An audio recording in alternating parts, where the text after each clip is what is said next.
28 फरवरी 2026 की सुबह तकरीबन 8 बजे अमेरिका और इसराइल ने मिलकर ईरान पर बहुत बड़ा अटैक किया। United States military began major combat operations in Iran.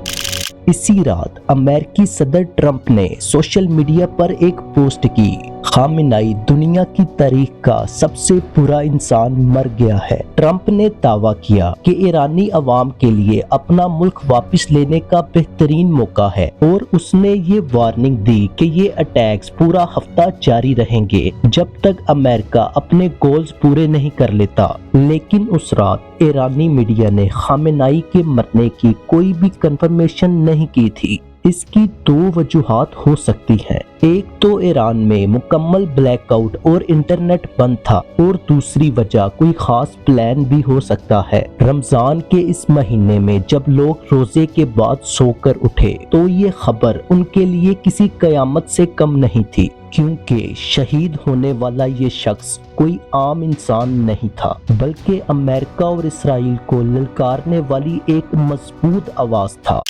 ये कहानी किसी आम इंसान की नहीं बल्कि एक गैरतमंद सैयद की कहानी है। ये सदमा उस शख्सियत का है जिसने यजीद वक्त के सामने सरेंडर नहीं किया। सैयद अली खामेनेई 1939 में ईरान के मुकद्दस शहर मशहद में पैदा हुए। उनके वालिद जवाद अली खामेनेई भी एक आलिम दीन थे। खामेनेई ने भी आलिम दीन बनने का फैसला किया, जो उस वक्त के बादशाह रजा शाह पहलवी के दौर का बहुत मुश्किल काम था, क्योंकि उस वक्त आलिमों पर सख्त पाबंदियां थी। खामेनेई सिर्फ 11 साल की उम्र में आलिम दीन बन गए थे। उनके लिए आलिम का लिबास पहनकर बच्चों के साथ सड़क पर खेलना बहुत मुश्किल था। लोग उनका मजाक उड़ाते थे, लेकिन उन्होंने हिम्मत नहीं हारी। उनके एक भतीजे जो पेरिस में रहते हैं वो भी उनके बारे में कुछ यादें शेयर करते हैं। वो एक बहुत खामोश शख्सियत थे जो शायरी से मोहब्बत करते थे।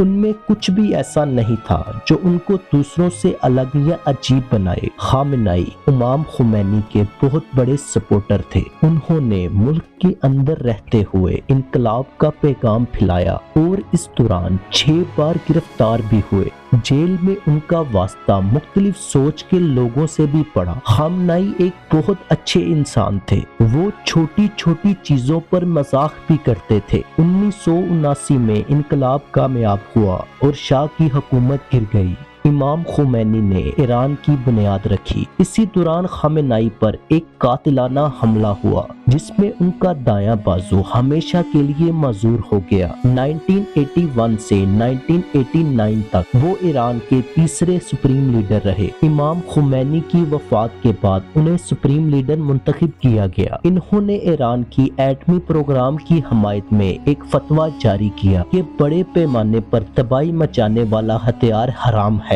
उनकी फॉरेन पॉलिसी हमेशा इसराइल के खिलाफ रही। उन्होंने शाम, इराक और गाजा की जंग में हमेशा मुसलमानों का साथ दिया। तेहरान में उनकी जिंदगी बहुत सादा थी। अली खामेनेई ने मुसलमानों के दरमियान यूनिटी पैदा करने के लिए अहम फतवे दिए। उनकी मौत आलमी इस्लाम के लिए एक बहुत बड़ा लॉस है। दुनिया में अब कोई ऐसा लीडर नजर नहीं आता जो कुरान का हाफिज हो और जिसके सामने लाखों लोग बैठकर इल्म सीखते हो। उन्हें तारीख में सदियों तक याद रखा जाएगा।